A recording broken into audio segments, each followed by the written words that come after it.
বিসমিল্লাহির-রহমানির-রহিম। Dear students, dear learners, শুরু করতে যাচ্ছি তৃতীয় সপ্তাহের অ্যাসাইনমেন্ট নিয়ে টিউটোরিয়াল তৈরি।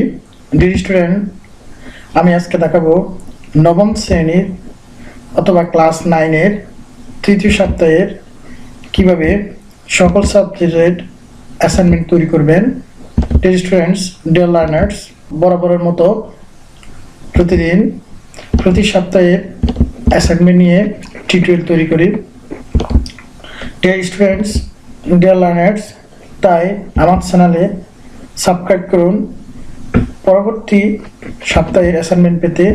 আর আমার চ্যানেল যারা নতুন তারা অবশ্যই সাবস্ক্রাইব করে নেবেন পরবর্তী সপ্তাহের অ্যাসাইনমেন্ট পাওয়ার জন্য। ডিয়ার স্টুডেন্টস, প্রত্যেক সপ্তাহের অ্যাসাইনমেন্ট উত্তর সহ পর্যালোচনা, সলিউশন, সমাধান সব কিছুই আমি দেখাই আমার টিউটোরিয়ালে।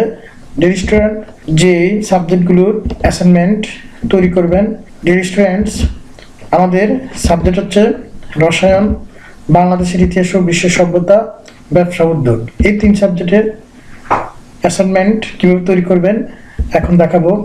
ডিয়ার স্টুডেন্টস, আমরা ক্লাস 9-এর মোট 6টি সাবজেক্ট নিয়ে অ্যাসাইনমেন্ট তৈরি করি। প্রত্যেক সপ্তাহে ক্লাস 9-এর 6টি বিষয়ে অ্যাসাইনমেন্ট থাকে। তাই সহজে খুঁজে পাওয়ার জন্য নবম শ্রেণীর অ্যাসাইনমেন্টের ক্লাস দুটি ভাগে ভাগ করেছি। প্রথম অংশে 3টি সাবজেক্ট নিয়ে অ্যাসাইনমেন্ট কীভাবে তৈরি করবেন উদ্দেশ্য দেখায়। দ্বিতীয় টিউটোরিয়ালে আবার 3 সাবজেক্ট কীভাবে অ্যাসাইনমেন্ট তৈরি করবেন উদ্দেশ্য সেটা দেখায়। তাহলে এটি হচ্ছে দ্বিতীয় ক্লাস।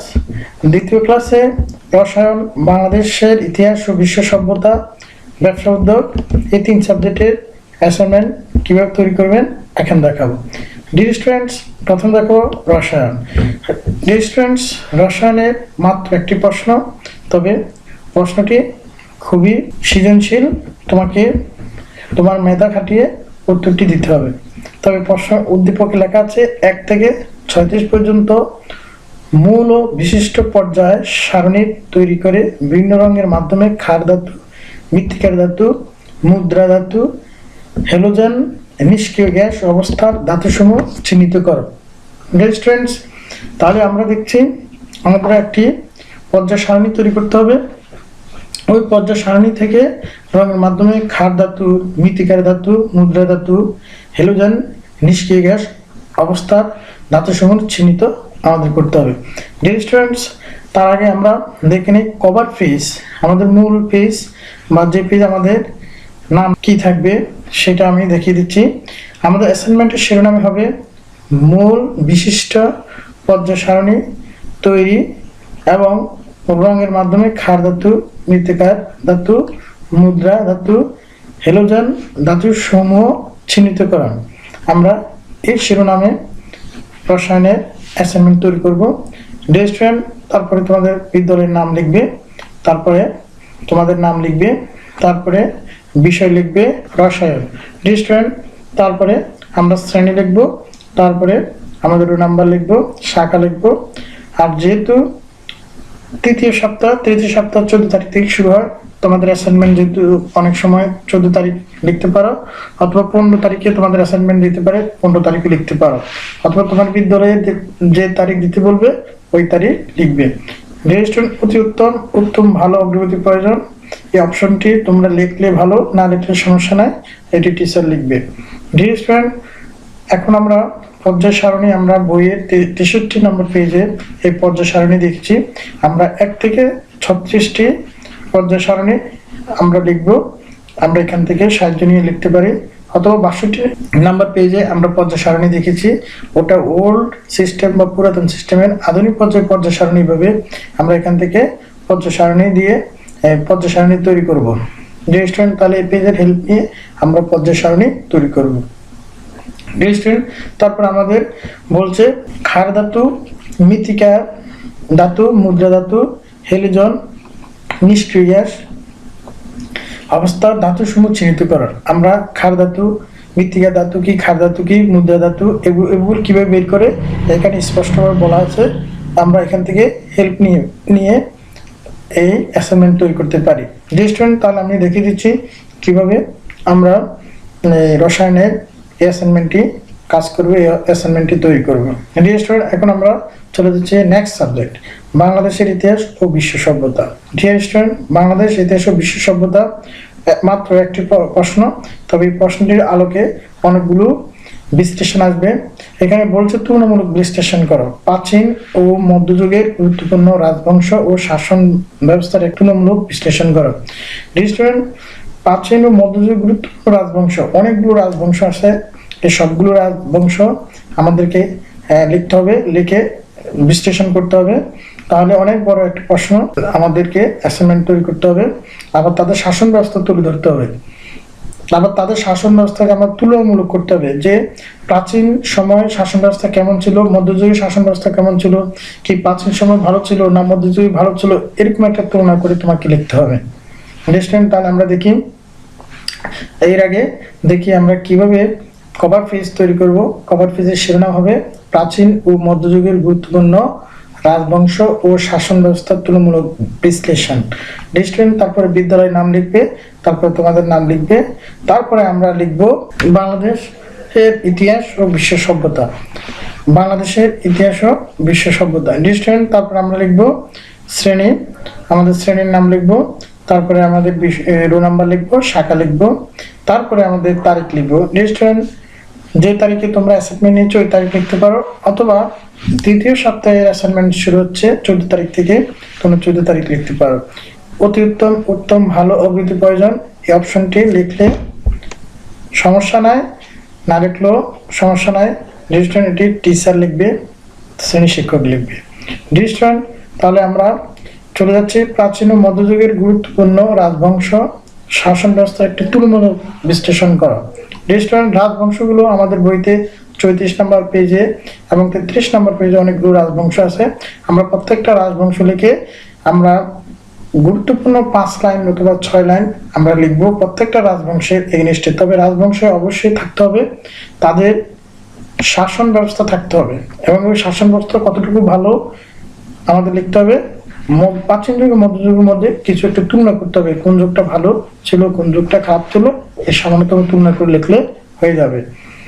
আমরা 34 এবং 32 নম্বর পেজে আমাদের অনেকগুলো রাজবংশ পেয়েছি, ওই রাজবংশ দিয়ে লিখলে চলবে।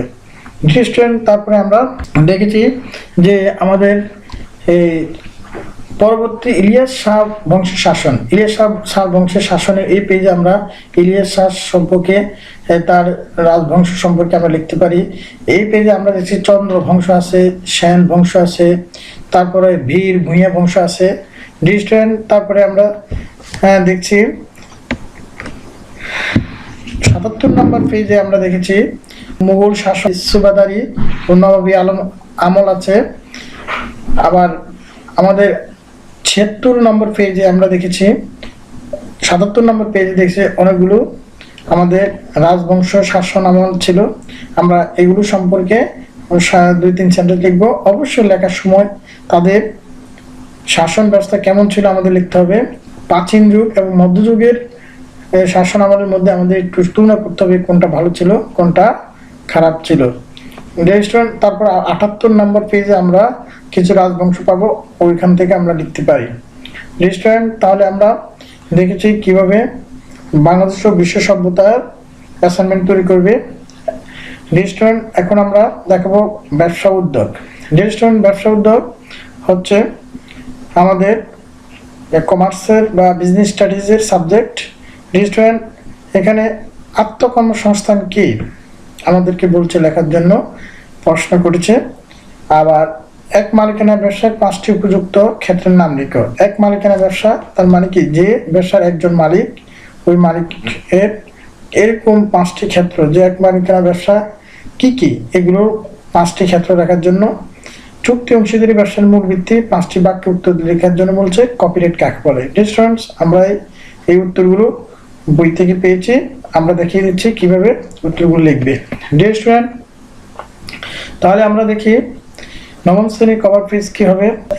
ব্যবসা উদ্যোগ বিষয়ে আমরা দেখছি আত্মকর্মস্থানের সংজ্ঞা, এক মালিকানা ব্যবসার 5টি ক্ষেত্র, চুক্তি অংশীদারি ব্যবসার ভিত্তি এবং কপিরাইটের সংজ্ঞা। এটি হচ্ছে আমাদের ব্যবসা উদ্যোগের শিরোনাম, ব্যবসা উদ্যোগের অ্যাসাইনমেন্ট শিরোনাম। ডিরেকশন, তারপর তোমাদের নাম লিখবে, শাখা লিখবে, তারপরে বিষয় লিখবে, তারপরে রো নাম্বার, তারপরে তারিখ লিখবে। অতি উত্তম, উত্তম, ভালো, অবৃত্তি প্রয়োজন, এটা লিখলে সমস্যা নাই, লিখলে ভালো। তারিখটি অবশ্যই তোমাদের 14 তারিখ থেকে তৃতীয় সপ্তাহের অ্যাসাইনমেন্ট শুরু হয়েছে, 14 তারিখ লিখতে পারো, অথবা তোমরা যে সপ্তাহ অ্যাসাইনমেন্ট সংগ্রহ করেছো সেই তারিখটাও লিখতে পারো, যেদিন সংগ্রহ করেছো। রেস্টুরেন্ট, তাহলে আমরা এখন প্রশ্নে চলে যাচ্ছি। রেস্টুরেন্ট আত্মকর্মসংস্থান কি, আমরা 25 নম্বর পেজে পেয়ে যাচ্ছে। আত্মকর্মসংস্থানটা কি এখানে স্পষ্টভাবে সুন্দরভাবে লেখা আছে, আমরা এতটুকু দেখলে হয়ে যাবে। আত্মকর্মসংস্থানটা কি। তারপরে খ নম্বর প্রশ্ন উত্তর চলে যাচ্ছে। এক মালিকানা ব্যবসায় 5টি উপযুক্ত ক্ষেত্রের নাম লিখো। 5টি উপযুক্ত ক্ষেত্র না, অসংখ্য উপযুক্ত ক্ষেত্র আছে। রেস্টুরেন্ট, আমরা এই 5টা, এখানে 6টি আছে, আমরা 5টা লিখলে হয়ে যাবে। 5টি উপযুক্ত ক্ষেত্র, এই 5টা দিলে আমাদের হয়ে যাবে। রেস্টুরেন্ট, তারপরে আমরা আসছি আমাদের চুক্তি অংশীদারি ব্যবসার মূল ভিত্তি। 5টি বাক্য উত্তর দাও।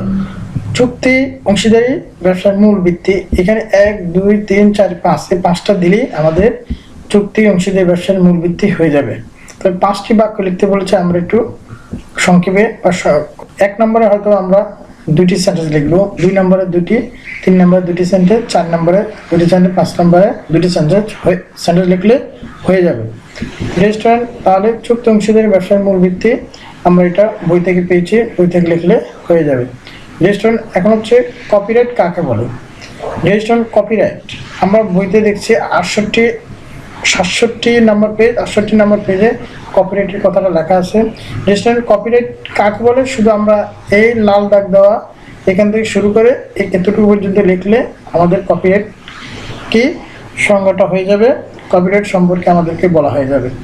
রেস্টুরেন্ট, আর যদি একটু বেশি করে লিখতে পারো এখান থেকে, তবে অপ্রাসঙ্গিক লেখা উচিত নয়। কপিরাইট কাকে বলে এই উত্তরটি এখানে পেয়ে যাচ্ছি। কপিরাইটের মাধ্যমে, কপিরাইট কাকে বলে প্রশ্নের উত্তরটি দেওয়ার মাধ্যমে আমাদের এই সবগুলো অ্যাসাইনমেন্টের উত্তর দেওয়া শেষ হয়ে গেছে। রেস্টুরেন্ট, এখন দেখাবো আমাদের পরবর্তী সপ্তাহে, 4র্থ সপ্তাহে আমাদের কি কি অ্যাসাইনমেন্ট থাকছে। আমাদের 4র্থ সপ্তাহে অ্যাসাইনমেন্ট থাকছে ইংরেজি, গণিত, আবার রসায়ন, তারপরে বাংলাদেশের ইতিহাস ও বিশ্ব সভ্যতা, ব্যবসা উদ্যোগ। রেস্টুরেন্ট, এই সপ্তাহ দেখতেছি আমরা, 4র্থ সপ্তাহ দেখতেছি 5টি সাবজেক্টের অ্যাসাইনমেন্ট হবে। আমি বরাবরের মতোই এই 5টি সাবজেক্টের অ্যাসাইনমেন্ট তৈরি করব উত্তর সহ। আমি চেষ্টা করি উত্তর দেওয়ার জন্য বই থেকে, টেক্সট বুক বই থেকে বের করে। রেস্টুরেন্ট গাইড বই কখনো ইউজ করা যাবে না, গভর্নমেন্টের নির্দেশ। তোমরা যা কিছু লিখবে সব টেক্সট বই থেকে লিখতে হবে, টেক্সট বইয়ের সাহায্য নিয়ে লিখতে হবে। তাই আমিও টেক্সট বইয়ের দেখিয়ে দিয়েছি, ইনস্ট্রাকশন দিয়েছি কোথা থেকে তোমরা উত্তরটি বের করবে। রেস্টুরেন্ট, তাই আগামী সপ্তাহে ক্লাস বা অ্যাসাইনমেন্ট পেতে আমার চ্যানেলের সাথে থাকুন, আমার চ্যানেল সাবস্ক্রাইব করুন। সেই পর্যন্ত ভালো থাকুন, আল্লাহ হাফেজ।